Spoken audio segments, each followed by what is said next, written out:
Hello नमस्कार दोस्तों, स्वागत है आपको हमारे यूट्यूब चैनल देसी लर्निंग अड्डा में।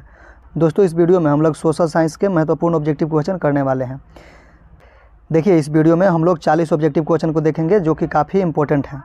देखिए, इस वीडियो में हम वैसे 40 ऑब्जेक्टिव क्वेश्चन को लेकर आए हैं जो किसी न किसी वर्ष बोर्ड एग्जाम में पूछे गए हैं और इस बार भी पूछने की चांस है। इसको वीडियो से आपको 10 से 15 नंबर हूबहू आपको बोर्ड एग्जाम में देखने को मिलेगा। मेरे साथ बस 5 से 7 मिनट तक बने रहना है। आपको 40 क्वेश्चन को आंसर इस तरह से रटा देंगे कि आप कभी भूलेंगे नहीं। बोर्ड एग्जाम में आएगा तो इसे आप सही करके ज़रूर आएंगे। तो चलिए चलते हैं क्वेश्चन की ओर। उससे पहले कि अगर आप मेरे चैनल पर नए हैं तो वीडियो को लाइक करके चैनल को सब्सक्राइब कर दीजिएगा, क्योंकि आपका लाइक और सब्सक्राइब से हम लोगों को मोटिवेशन मिलता है। तो चलिए, आपका ज़्यादा टाइम नहीं लेंगे, चलिए चलते हैं क्वेश्चन की ओर। तो देखिए, पहला क्वेश्चन है, सविनय अवज्ञा आंदोलन किस यात्रा से शुरू हुआ? तो देखिए, सविनय अवज्ञा आंदोलन शुरू हुआ था दांडी यात्रा से। दांडी से शुरू हुआ था 1930 ईस्वी में। इसको शुरू किए थे महात्मा गांधी ने। अगला क्वेश्चन को देखिए, जलियांवाला बाग हत्याकांड कब हुआ? तो देखिए, जलियांवाला बाग हत्याकांड हुआ था 13 अप्रैल 1919 ईस्वी में। इसका ऑप्शन नंबर ए सही हो गया। अगला क्वेश्चन को देखिए। अगला क्वेश्चन है, वेदों की ओर लौटो का नारा किसने दिया? तो देखिए, वेदों की ओर लौटो नारा दिए थे स्वामी दयानंद सरस्वती ने। किसने? तो स्वामी दयानंद सरस्वती ने। अगला क्वेश्चन को देखिए, किसने कहा बिहार के विकास के बिना भारत का विकास संभव नहीं है? तो देखिए, इस बात को बोले थे डॉक्टर एपीजे अब्दुल कलाम ने। डॉक्टर एपीजे अब्दुल कलाम ने। ऑप्शन इसका ए सही हो गया। अगला क्वेश्चन को देखिए आप, बोलीविया में जनसंघर्ष का मुख्य कारण था? तो देखिए, बोलीविया में जनसंघर्ष का मुख्य कारण था पानी के कीमत में वृद्धि होना। पानी के कीमत में वृद्धि होना। ऑप्शन इसका ए सही हो गया। Tata iron and steel company की स्थापना कब की गई? Tata iron and steel company की शुरुआत की गई थी 1907 ईस्वी में। 1907 में इसकी स्थापना हुई थी। अगला क्वेश्चन को देखिए, गुटेनबर्ग का जन्म हुआ था? तो देखिए, गुटेनबर्ग का जन्म हुआ था जर्मनी में। जर्मनी में। इसका ऑप्शन बी सही हो गया। वर्तमान में नेपाल की शासन प्रणाली क्या है? तो वर्तमान में नेपाल की शासन प्रणाली है लोकतंत्र। अगर भारत में पूछे तो भारत में भी लोकतंत्र व्यवस्था ही है। अगला क्वेश्चन को देखिए, वार एंड पीस किसकी रचना है? तो देखिए, वार एंड पीस को लिखे हैं लियो टॉल्स्टॉय ने। क्या? लियो टॉल्स्टॉय ने। ऑप्शन नंबर 20 का सही हो जाएगा। अगला क्वेश्चन को देखिए, किसने कहा संसाधन होते नहीं बनते हैं? तो ये बात बोले हैं जिम्मरमैन ने। किसने? तो जिम्मरमैन ने। ऑप्शन इसका ए सही हो जाएगा। अगला क्वेश्चन को देखिए, सुनामी कहाँ आती है? तो सुनामी आती है समुद्र में। समुद्र में आती है सुनामी। अगला क्वेश्चन को देखिए, अंकोर वाट के मंदिर का निर्माण किस शासक के द्वारा कराया गया? तो अंकोर वाट का मंदिर का निर्माण किया गया है सूर्यवर्मन द्वितीय के द्वारा। किसके द्वारा? तो सूर्यवर्मन द्वितीय के द्वारा। अगला क्वेश्चन को देखिए, WTO विश्व व्यापार संगठन की स्थापना किस वर्ष की गई? देखिए, यहाँ पे वर्ग लिखा गया है, किस वर्ष की गई? तो इसका सही आंसर हो जाएगा ऑप्शन नंबर ए 1995 ईस्वी में। 1995 में WTO की स्थापना की गया है। अगला क्वेश्चन को देखिए, सिखों के 10वें और अंतिम गुरु श्री गोविंद सिंह का जन्म बिहार के किस नगर में हुआ? तो देखिए, गुरु गोविंद सिंह का जन्म हुआ था बिहार के पटना में। पटना जिला में हुआ था। अगला क्वेश्चन है, यूरेनियम का प्रमुख उत्पादक केंद्र है? यूरेनियम का प्रमुख उत्पादक केंद्र है तो इसका सही आंसर हो जाएगा option number D, Jaduguda. Jaduguda आपसे पूछे कि कहाँ है, तो जादूगोड़ा झारखंड में है। नई आर्थिक नीति में किसे सम्मिलित नहीं किया गया है? तो नई आर्थिक नीति में नियंत्रित अर्थव्यवस्था को शामिल नहीं किया गया। किसको? तो नियंत्रित अर्थव्यवस्था। ऑप्शन नंबर ए इसका सही हो जाएगा। तो देखिए, बीमारू राज हो जाएगा इनमें से सभी हो जाएगा, क्योंकि देखिए, बीमारू शब्द का मतलब ही होता है BI से बिहार, ए में से मध्य प्रदेश, आर से राजस्थान होता है, आर से राजस्थान, और यू से उड़ीसा।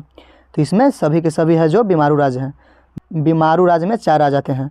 एक होता है बिहार, दूसरा मध्य प्रदेश, तीसरा हो जाता है राजस्थान और चौथा होगा उड़ीसा। तो अगला क्वेश्चन को देखिए, भारतीय संविधान के अनुच्छेद 19 में देश के सभी नागरिकों को कौन सा मूल अधिकार दिया गया है? अनुच्छेद 19 में स्वतंत्रता का अधिकार होता है, तो इसका ऑप्शन ए हो गया। आर्टिकल 19 में स्वतंत्रता का अधिकार दिया गया है। अगला क्वेश्चन को देखिए, तो अगला क्वेश्चन है, निम्न में से किसको प्राथमिक क्षेत्र कहा जाता है? तो देखिए, प्राथमिक क्षेत्र बोला जाता है कृषि क्षेत्र को। कृषि क्षेत्र को प्राथमिक क्षेत्र बोला जाता है, और औद्योगिक क्षेत्र को द्वितीय क्षेत्र, और सेवा क्षेत्र को तृतीय क्षेत्र बोला जाता है। अगला क्वेश्चन को देखिए, टिप्पू सुल्तान शासक थे? देखिए, टिप्पू सुल्तान शासक थे मैसूर के। कहाँ के? तो मैसूर के। इसका ऑप्शन नंबर ए सही हो जाएगा। अगला क्वेश्चन को देखिए, सांप्रदायिक राजनीतिक आधारित होती है? तो सांप्रदायिक राजनीतिक आधारित होती है धर्म पर। किस पे? तो धर्म पर। इसका ऑप्शन ए सही हो जाएगा। अगला क्वेश्चन को देखिए, पंचायती राज व्यवस्था सर्वप्रथम किस राज्य में लागू किया गया? तो पंचायती राज लागू किया गया था सर्वप्रथम राजस्थान में। तो इसका ऑप्शन ए सही हो जाएगा। अगला क्वेश्चन को देखिए, राजनीतिक दलों की मान्यता और उसका चिन्ह किसके द्वारा प्रदान किया जाता है? तो राजनीतिक दलों का मान्यता तथा उसका चिन्ह जो दिया जाता है वो देता है कौन? तो निर्वाचन आयोग। कौन देता है? तो निर्वाचन आयोग। इसका ऑप्शन सी सही हो जाएगा। अगला क्वेश्चन को देख लीजिए, अगला क्वेश्चन है भारत का राष्ट्रीय पक्षी है, तो देखिए भारत का राष्ट्रीय पक्षी मोर हो जाएगा। ये कई बार हम क्वेश्चन में डिस्कस किए हैं, बार बार ये क्वेश्चन पूछा जाता है। अगला क्वेश्चन को देखिए, तो संचार का सबसे लोकप्रिय साधन हो जाएगा मोबाइल। ऑप्शन नंबर इसका बी सही हो जाएगा, बी हो जाएगा मोबाइल। देखिए ये क्वेश्चन काफ़ी इंपॉर्टेंट है, आपको हर बोर्ड एग्जाम में मिलेगा। अंतर्राष्ट्रीय महिला दिवस की स्थिति को मनाया जाता है, तो अंतर्राष्ट्रीय महिला दिवस मनाया जाता है 8 मार्च को। कब मनाया जाता है? 8 मार्च को, तो इसका ऑप्शन बी सही हो जाएगा। अगला क्वेश्चन को देखिए, योजना आयोग को भंग कर कौन सा आयोग बना? तो देखिए 2014 ईस्वी में योजना आयोग को भंग करके एक नया कानून बनाया गया जिसका नाम रखा गया नीति आयोग, तो उसको भंग करके नीति आयोग का निर्माण किया गया। अगला क्वेश्चन को देखिए, लोकतंत्र की सफलता निर्भर करती है, लोकतंत्र की सफलता किस पर निर्भर करती है? तो ऑप्शन ए में दिया गया है नागरिकों की उदासीनता पर, जो कि सरासर गलती है, ये नहीं होगा। दूसरा देखिए ऑप्शन, नागरिकों की गैर कानूनी कार्रवाई पर, यह भी गलत है, नागरिकों की गैर कानूनी कार्रवाई पर गलत है। तीसरा में दिया गया है नागरिकों की विवेकपूर्ण सहभागिता पर, ये सही हो जाएगा ऑप्शन नंबर सी, नागरिकों के विवेकपूर्ण सहभागिता पर। अगला क्वेश्चन को देखिए, भारतीय जनता पार्टी की स्थापना कब हुई? तो देखिए भारतीय जनता पार्टी की स्थापना की गई है 1980 ईस्वी में। कब? तो 1980 ईस्वी में हो जाएगा। अगला क्वेश्चन को देख लीजिए आप, सूचना का अधिकार अधिनियम कानून कब लागू हुआ?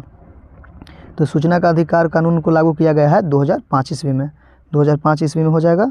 अगला क्वेश्चन को देखिए, निम्नलिखित नदियों में से किसे बिहार का शोक कहा जाता है?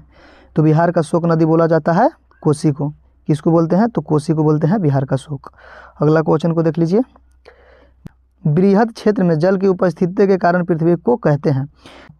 तो देखिए पृथ्वी पर बहुत सारा जल होने के कारण पृथ्वी को हम लोग बोलते हैं नीला ग्रह। पृथ्वी को क्या बोला जाता है? तो नीला ग्रह बोला जाता है। अगला क्वेश्चन को देख लीजिए, प्राथमिक ऊर्जा का उदाहरण कौन नहीं है? तो देखिए कोयला है जो प्राथमिक ऊर्जा का उदाहरण है, पेट्रोलियम भी प्राथमिक ऊर्जा का उदाहरण है, प्राकृतिक गैस भी प्राथमिक ऊर्जा का उदाहरण है। तो इसका सही आंसर हो जाएगा विद्युत। विद्युत है जो प्राथमिक ऊर्जा का उदाहरण नहीं है। अगला क्वेश्चन को देखिए, भारत में वित्तीय वर्ष होता है? तो देखिए भारत में वित्तीय वर्ष होता है 1 अप्रैल से लेकर 31 मार्च तक।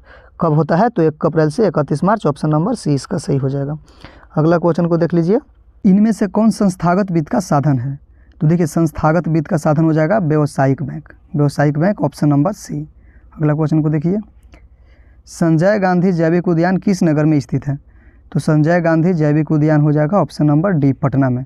देखिए आपको बता देते हैं जैविक उद्यान का मतलब होता है चिड़ियाघर, तो संजय गांधी जैविक उद्यान पटना में है। अगला क्वेश्चन को देख लीजिए, निम्नलिखित उद्योगों में से कौन सी कृषि पर आधारित नहीं है? तो देखिए सूती वस्त्र है जो कपास से बनता है, तो कपास के लिए खेती की ज़रूरत है। दूसरा देखिए चीनी दिया हुआ है सी में, तो चीनी गन्ना से बनता है, इसके लिए भी आपको कृषि की ज़रूरत पड़ेगा।